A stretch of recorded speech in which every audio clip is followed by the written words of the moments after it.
Assalamualaikum warahmatullahi wabarakatuh. Selamat malam untuk ibu dosen dan teman-teman semua. Di sini saya akan memperkenalkan diri saya lebih dahulu.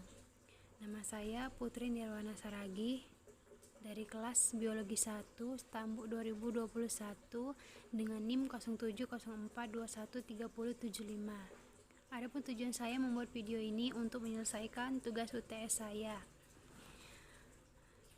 yaitu judulnya dampak penggunaan bahasa alay. Baiklah, di sini saya akan melanjutkan tentang makalah saya. Di sini ada perumusan masalah. Pertama, bagaimana ciri-ciri bahasa alay. Yang kedua, bagaimana cara meminimalisir bahasa alay. Dan yang ketiga, bagaimana dampak bahasa alay terhadap penggunaan bahasa Indonesia. Tujuan dari penelitian ini adalah untuk mengetahui ciri-ciri bahasa alay, untuk mengetahui bagaimana meminimalisir bahasa alay, dan untuk mengetahui dampak secara menyeluruh terhadap penggunaan bahasa Indonesia. Di sini latar belakang dari makalahnya adalah di era globalisasi ini, bahasa Indonesia yang baik dan benar semakin jarang dipakai, terutama di kalangan remaja. Seiring perkembangan zaman, muncullah modifikasi gaya bahasa menjadi bahasa gaul.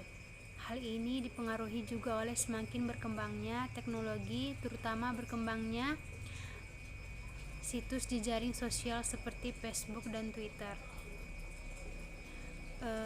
Selanjutnya di sini saya akan membaca mengenai pengertian bahasa alay. Bahasa adalah kode yang merupakan gabungan fonem sehingga membentuk kata dengan aturan sintaksis untuk membentuk kalimat yang memiliki arti. Bahasa merupakan alat yang sangat tidak memadai untuk berpikir dengan tertib dan untuk melahirkan pendapat. Munculnya bahasa alay merupakan ancaman yang cukup serius pada pengguna bahasa lisan dan tulis. Terkadang penggunaan bahasa lisan tidak terlalu disorot karena merupakan bahasa percakapan sehari-hari. Meski demikian, pada situasi formal, penggunaan bahasa lisan yang kurang baik akan menimbulkan kesan kurang baik pada penggunanya. Banyak remaja yang lancar dalam penggunaan bahasa alay, tetapi kesulitan dalam berbahasa Indonesia. Contohnya, mereka lebih nyaman memakai kata binut atau bingung yang berarti ayah dan ibu. Kemudian ada lagi penggunaan kata di mana menjadi dimandose.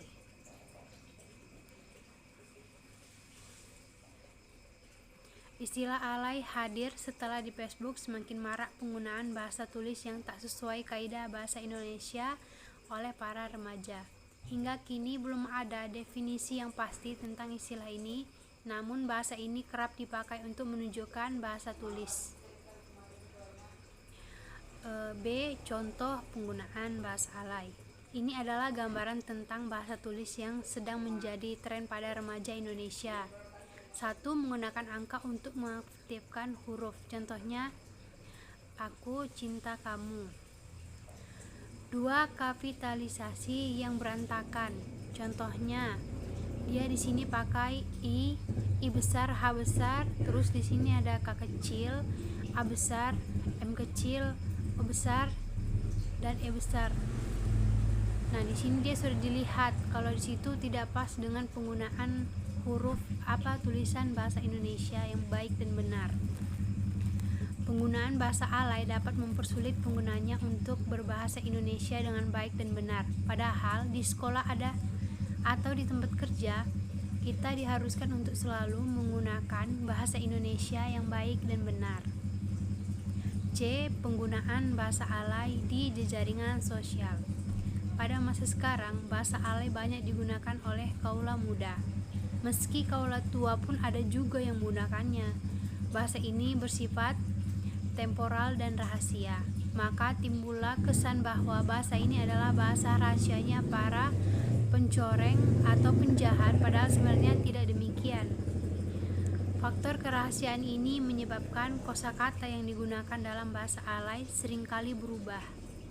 Para remaja menggunakan bahasa alay ini dalam ragam lisan dan ragam tulisan, atau juga dalam ragam bahasa dengan menggunakan media tertentu, misalnya berkomunikasi dengan jejaringan sosial. D. Dampak positif dan negatif penggunaan bahasa alay. Dampak positif yang digunakan dalam bahasa alay adalah remaja menjadi lebih kreatif. Terlepas dari mengganggu atau tidaknya bahasa alay ini, tidak ada salahnya kita menikmati tiap perubahan atau inovasi bahasa yang muncul, asalkan dipakai pada situasi yang tepat, media yang tepat, dan komunikasi yang tepat juga. Dampak negatif lainnya dapat mengganggu siapapun yang membaca dan mendengarkan kata-kata termasuk di dalamnya, karena tidak semua orang mengerti akan maksud dari kata-kata alay tersebut. Terlebih lagi dalam bentuk tulisan sangat memusingkan dan memerlukan waktu yang lebih banyak untuk memahaminya. Penggunaan bahasa alay dalam kehidupan sehari-hari ini mempunyai pengaruh negatif bagi kelangsungan bahasa Indonesia. Pengaruh tersebut antara lain sebagai berikut. Masyarakat Indonesia tidak mengenal lagi bahasa baku. Masyarakat Indonesia tidak memakai lagi ejaan yang disempurnakan atau EYD. Cara meminimalisir dampak negatif penggunaan bahasa alay. Melihat dampak yang cukup mengencangkan ini, apa yang sebaiknya dilakukan untuk meminimalisir dampak negatif penggunaan bahasa alay ini?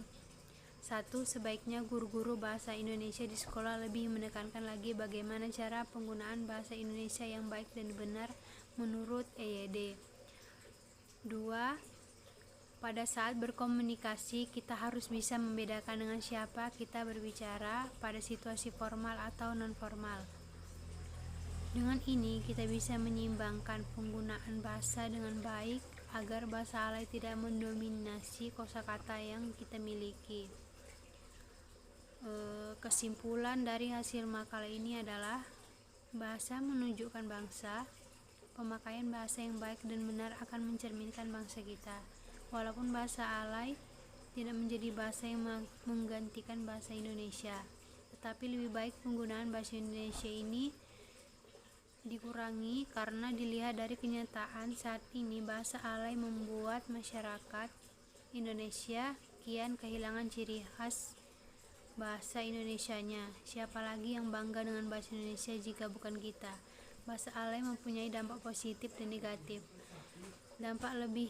Dampak negatif lebih cenderung menguasai dan mengakibatkan permasalahan bagi orang yang menyimak dalam bahasa yang sesuai dengan EYD.